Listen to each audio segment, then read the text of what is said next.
Hey everybody, how's it going? Hope you're having a lovely day. Today we're going to be discussing Washington House Bill 2481. There's a video that I did recently on dynamic pricing in stores. So as you know, AI cameras and AI getting put everywhere is something that you're going to see more and more of. And one of the problems here is the idea that you could use this to charge people different amounts of money very quickly based on what they look like, what they smell like, what their prior purchase history is, how much you think they want this good at this particular time.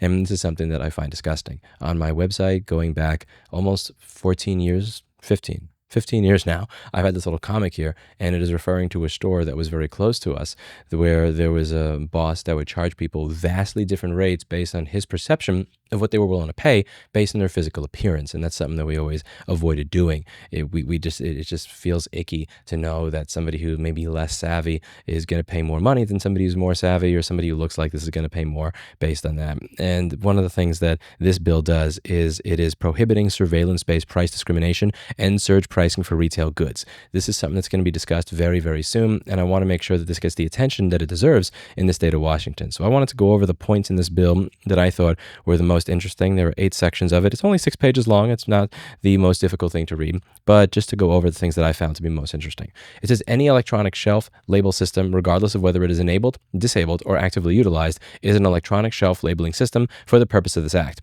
So you're not even allowed to install the hardware and say you're not using it. You just can't have it there, which I think is great. Inferences associated with a group, band, class, or tier of customers in which the consumer belongs. So they're getting rid of the potential for a loophole where they say that we're not profiling you, we're profiling people like you, and being able to use that to say that we were not doing surge pricing on an individual, we were doing surge pricing based on this other type of thing. It's like, no, you can't do that. Algorithmic determination of willingness to pay rather than changes in the person's actual cost of providing the goods or service. So the reason to raise a price is if something costs more, not because you think that that particular customer at that particular point in time will pay more and then just going back down later. You're avoiding the automated version of what is going on in this comic strip that was put on my website 15 years ago. A person may offer a loyalty, membership, or reward program if any personally identifiable information collected for the purpose of administering the program is not used to personalize, optimize, or otherwise modify the price of the goods offered for sale to a customer. So if you have a loyalty card, you will get discounts if you buy a bunch of stuff at the local grocery store, but they can't use your purchase history against you to figure out that you really, really like this thing. So if there's something that they notice that you buy very often, let's say if it's a place that's open really late, you usually do your grocery shopping at maybe 2 or 3 o'clock, but this is one item that you will buy at 10:57 or 10:58 and the store closes at 11, they may be able to tell, wow, you're really jonesing for that thing because you're showing up 1 or 2 minutes before they close and you're buying it. Maybe we can raise the price on that because we notice based on tracking what it is you've purchased using the rewards program that you really are in love with that particular item for whatever reason. You're not allowed to do that. A person is prohibited from using surge pricing to modify the price of goods regardless of the frequency or duration of the price change, including price changes that occur within minutes, hours, or days across separate transactions. So you're banning any attempt to use some sort of timing trick where you say, well, we didn't change the price over here. We changed it they came back into the store afterwards and we only changed it after they left the store and came back in to get the shopping cart or some bullshit like that. Personally identifiable information includes audio, electronic, visual, thermal, olfactory, or similar information. So they are even putting into this bill the idea that a store may try to smell you to charge you a different amount of money. That one I'm almost for anybody who has had a stand in a crowded line in H-E-B with somebody who has horrible BO, who doesn't wear deodorant. But I'm very curious how does the technology exist for AI to be able to smell you? I mean, that's interesting. The location of a person in Washington state creates the presumption that the person is a Washington resident, which means that tourists are protected as well, not just a Washington resident. And this is, again, one of the big problems in New York that you'll see. And I remember meeting my CPA once a long time ago at a really fancy bodega in Midtown, and they had all these TVs, and I'm wondering because this was a particular type of individual that runs this particular type of bodega where they squeeze every fucking penny. And this is back when getting a 70 or 80 inch LCD flat screen TV, this was a long time ago. That cost a pretty good amount of money. And I'm wondering, why are you spending all this money on this? And then he smirks and he goes something like, Gustavo, remote. And he hits the remote And after it hits the remote, the prices on like the panini that was $7 now became $18. And they would do this after the Broadway rush hour was over. So once all the tourists were leaving the Broadway shows and showing up to his bodega, the prices skyrocketed. But for the lunch hour rush, for the people that actually worked in the area that knew better, they would put the price back down where it belongs so that, they didn't bum rush and destroy everything in the fucking store. And this is something that is important. You cannot simply say that, well, that person wasn't located in that state or that city, so we're allowed to rip them off. It protects everybody. And you may wonder, how does this work? Well, they could have a different price shown every time you walk by.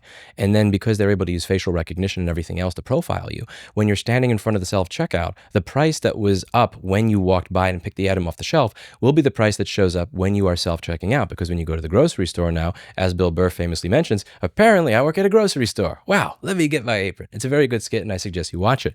It's very easy to charge a different price for each customer, because I saw this show up in a recent video where somebody said, even if they're changing the prices for different people, how do they know what to charge you when you get to the register? Facial recognition. It's good enough that in China, there's a documentary I watched from Frontline on PBS. It's a great documentary about China in the age of AI, and it was from 2020. This is over 6 years ago, and they're talking about how when you go to a McDonald's or go to certain stores in China, they're not charging you based on swiping a card. They're charging you based on facial recognition. And if they were able to do that 6 years ago with any degree of success, in 2026, I'm sure with all the insane bubble money being poured into this now, that this is something that they would be able to do with ease, unless you stop it. In my opinion, in these times, there's not a lot of things people agree on politically, but this is something that everybody should be for, because regardless of where you are in the political aisle, do you want a system tracking you to figure out how to maximize the amount of money that is taken from you when you go to a store that is automated? Probably not. You may think you're too smart for the system, or you can outsmart it in any way, shape, or form.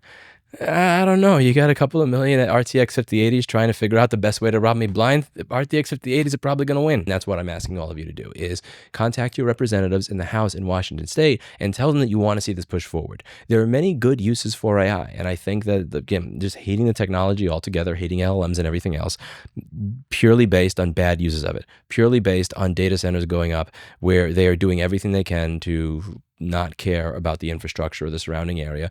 I'm not against data centers. I'm not against AI. I'm not against LLMs. I'm against bad use of the technology. I'm against building data centers in an unsustainable way. And I'm against AI spying on me and using the information it figures out about me to track me and then charge me more money. I think this is a very good common sense bill. It's written in a manner where the layperson can understand without having to have a great understanding of the law or politics. And I think it is worth your time, if you live in the state of Washington, to show your support for this bill and the people who are the sponsors and co-sponsors of this bill. The representatives, and my apologies if I mispronounce your name, Representatives Fossey, Pollitt, Berry, Stearns, Reeves, Farivar, Ryu, Santos, Simmons, Partially, Goodman, Salahuddin, Donaghy, Gregerson, Thomas, Doglio, Kloba, Cortez, Obras, Marcy, Nance, Hill, and Callan. And I think that this is referred to the Committee on Technology, Economic Development, and Veterans, and this is something I want to see get pushed forward as soon as possible.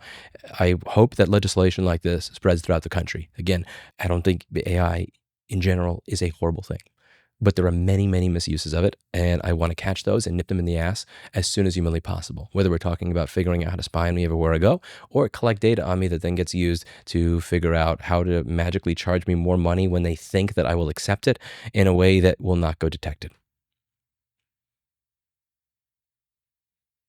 And if this doesn't pass, it will be a shame if all those little digital screens in the shelves stop working. I hear screens crack really easy, Ran a business doing that for like 16 years. That's it for today. And as always, I hope you learned something. I'll see you in the next video. Bye now.